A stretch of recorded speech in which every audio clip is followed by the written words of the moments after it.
সম্মানিত তরুণ যুবক শিক্ষার্থী জনতা, আমরা 2024 সালের 5ই আগস্ট নতুন একটা বাংলাদেশ পেয়েছি, আলহামদুলিল্লাহ। কিন্তু একই সাথে আমাদেরকে আজ 15.5 বছরের সেই ফ্যাসিস্ট সরকারের কেড়ে নেওয়া নিবন্ধন জামাত ইসলামের এখন আমরা পাইনি, তা আমাদেরকে ফিরে পেতে হবে। বাংলাদেশ জামাত ইসলামীকে আপনারা ঘর ছাড়া করেছিলেন, অফিস হারা করেছিলেন, ব্যবসা ধ্বংস করেছিলেন, চাকরি হারা করেছিলেন, এদেশের মানুষকে জনগণের অধিকার বঞ্চিত করেছেন। সেগুলো করায় গন্ডায় আমাদেরকে বুঝে নিতে হবে। বাংলাদেশ ইসলামী ছাত্র শিবিরের সৈয়দ ওয়ালিউল্লাহ এবং মুকাদ্দিসকে এখন ফিরিয়ে দিতে হবে। বাংলাদেশ জামাত ইসলামী ছাত্র শিবিরের অসংখ্য নেতা কর্মীকে আপনারা হত্যা করেছেন।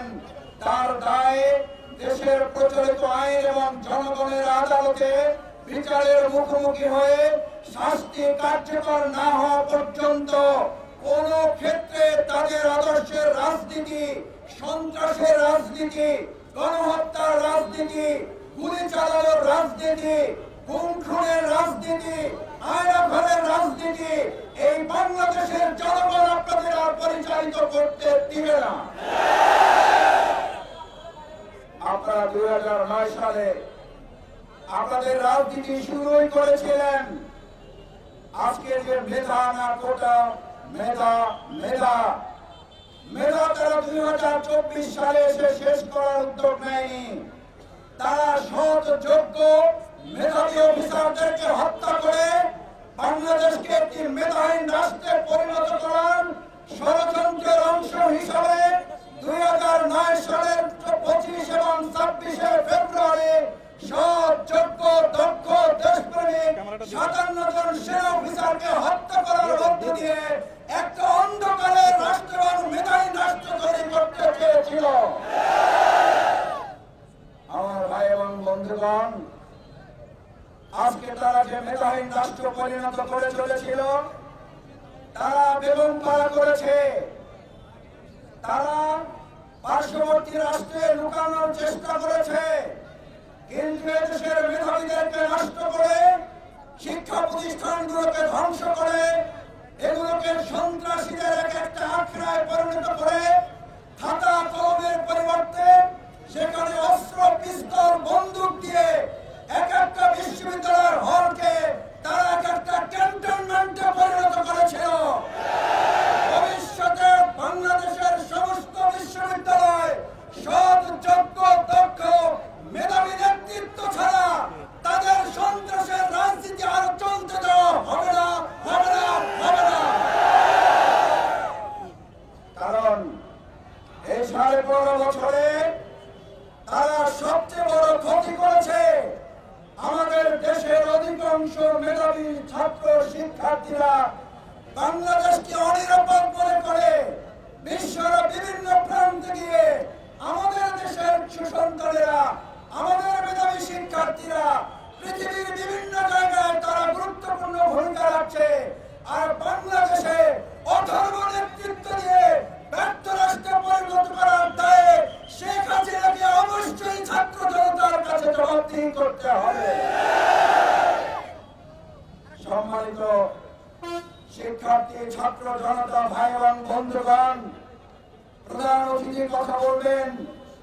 আমি শুধু এই কথাটি বলে শেষ করতে চাই, 2024 সালের 5ই আগস্ট জুলাই গণ অভ্যুত্থানে আমাদের ভাইদেরকে একজন যাকে একটা গুলি করলে মারা যায়, সেই ভাইকে আপনারা 7টা গুলি করে শুধু হত্যাই করেন নাই, তার মগজকে গুলি করে বের করে দিয়েছেন।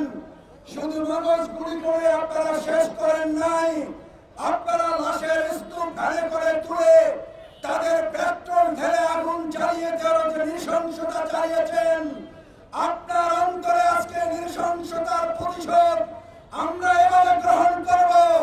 প্রতিদিন বাংলাদেশে অন্যায়ের প্রতিবাদে এক একটা ন্যায়ের কাজ করে আপনার অন্তরে আমরা প্রতি সেকেন্ডে আগুন জ্বালিয়ে দেব। আপনি আমাদেরকে বন্ধ করেছেন। আপনি হযরত মাওলানা দেওয়ার হোসেন সাইদি রাহিমাহুল্লাহর ঢাকায় বাইতুল মুকাররমে জানাজা করতে দেন নাই। আজ মসজিদ শহরে এসে দেখে যান, আপনার অধিপতি এই রাজ্যে বাংলাদেশের জনগণ উপস্থিত হয়ে সেই জানাজার প্রতিশোধ নেওয়ার জন্য বাংলাদেশের প্রতিটি ইঞ্চি মাটিতে আমরা অবস্থান গ্রহণ করে তীব্র প্রতিশোধ গ্রহণ করা হবে ইনশাআল্লাহ। সম্মানিত ভাই এবং বন্ধুগণ, আসুন, যে বাংলাদেশ আমরা পেয়েছি, স্বাধীনতা অর্জন করা যতটা সহজ, সেই স্বাধীনতাকে অর্থবহ করে গড়ে তোলা তার চেয়েও কঠিন। আমি শিক্ষার্থী ছাত্র জনতার উদ্দেশ্যে জানতে চাই, আমরা আমাদের অবস্থায় আমাদের মেয়ে মুক্তরা বুক চিতিয়ে খুলির মুখে জীবন দিয়ে যে নতুন স্বাধীনতা অর্জন করেছে, এটাকে অর্থবহ করার জন্য আমাদের যদি আমার জীবন বাজি রাখতে হয়, আমরা সবাই কি রাজি আছি ইনশাআল্লাহ?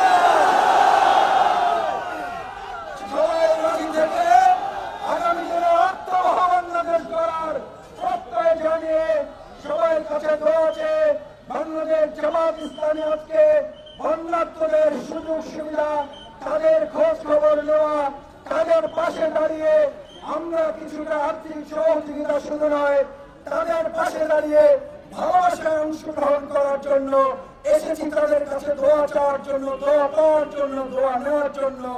আপনারা দোয়া করবেন বাংলাদেশ জামাত ইসলামী শত বাধা প্রতিবন্ধকতা উপেক্ষা করে আগামী দিনেও দেশ গড়ার এই কার্যক্রম যাতে পরিচালিত করতে পারে, সে আহ্বান জানিয়ে আমার কথা শেষ করছি। আসসালামু আলাইকুম ওয়া রাহমাতুল্লাহি ওয়া বারাকাতুহু।